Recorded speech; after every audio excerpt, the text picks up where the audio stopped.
day after I left Grand Marais, Nita sent me this text. I immediately laughed, almost feeling like receiving a love letter. She also loves using GIFs to say hi, love you, and send virtual hugs. I often wonder, how can this 82-year-old lady be such a natural?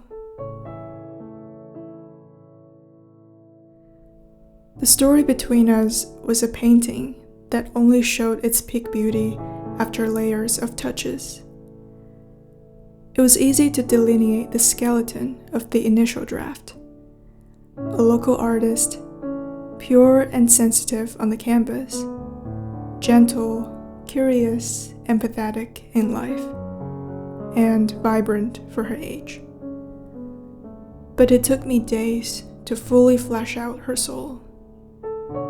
Unsurprisingly, it's exactly as colorful, serene, and primitively simple as the northern landscape she's been recreating for over 40 years.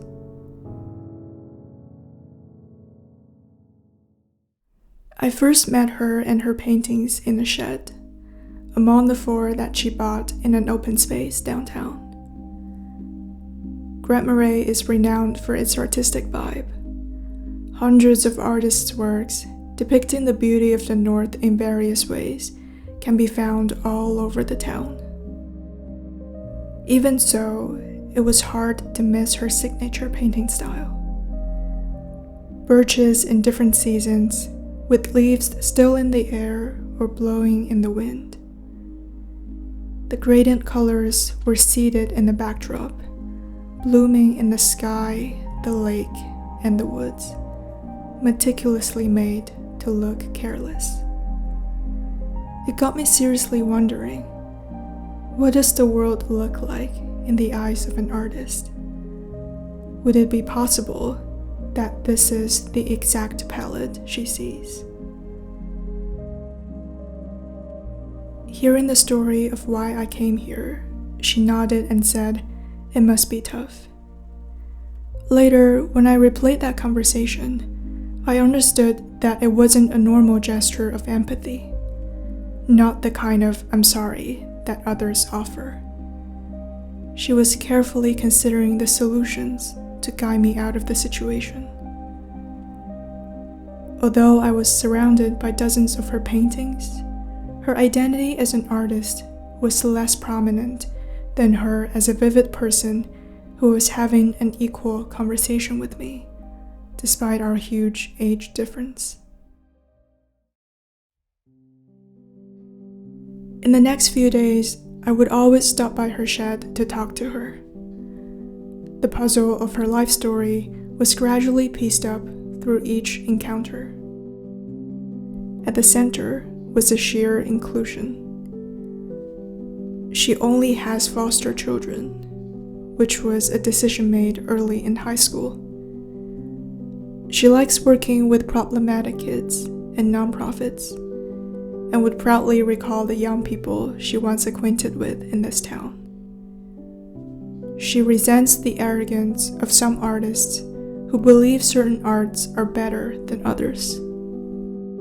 Her voice softened with sorrow when talking about her sister with amnesia, whom I had the fortune to meet the following day.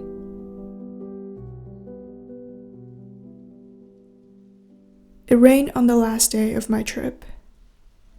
I couldn't help feeling nervous on my walk to the shed, although I had envisioned several ways to say goodbye.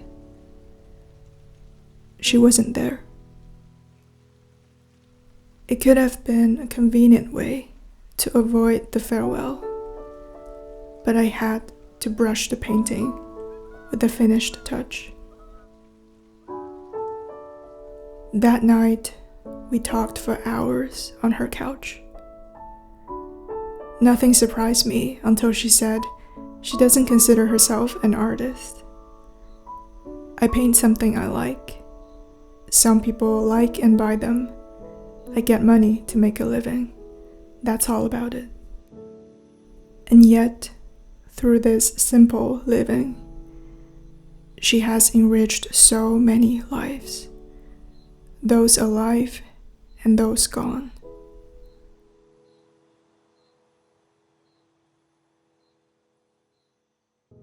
She ponders a lot, with fingers resting near her lips, then conveniently wiping off the invisible saliva that bothers her. Her life has been through divorce, depression, cancer, and many other forms of loss.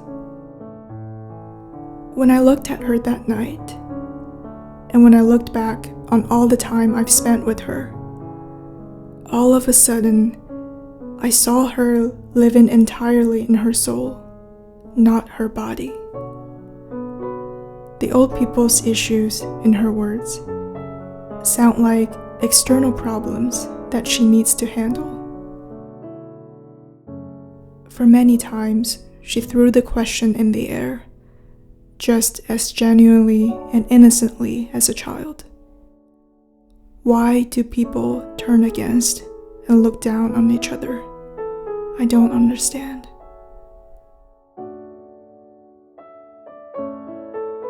At every encounter, she would always end it with an ask. Can I help you with anything? This, to her, is the essence of life.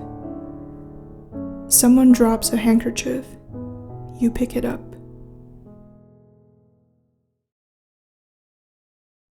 That same spirit weaves itself through the fabric of Grand Marais. There are traces of everything, everywhere. It's a cohesive community that takes pride in its heritage and the vibrancy extended to this day. I arrived as a traveler from a refined city, having dropped much of my past. Yet, I was embraced by so many beautiful souls and quiet wonders. The neighbors Nita introduced me to, shop owners, protesters, grocery clerks, and even a musician on hiatus living next door.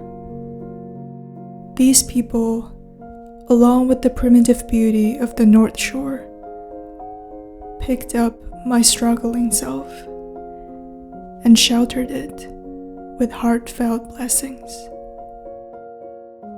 They have anchored a lake superior in my heart. It keeps calling me home. I'm calling it home.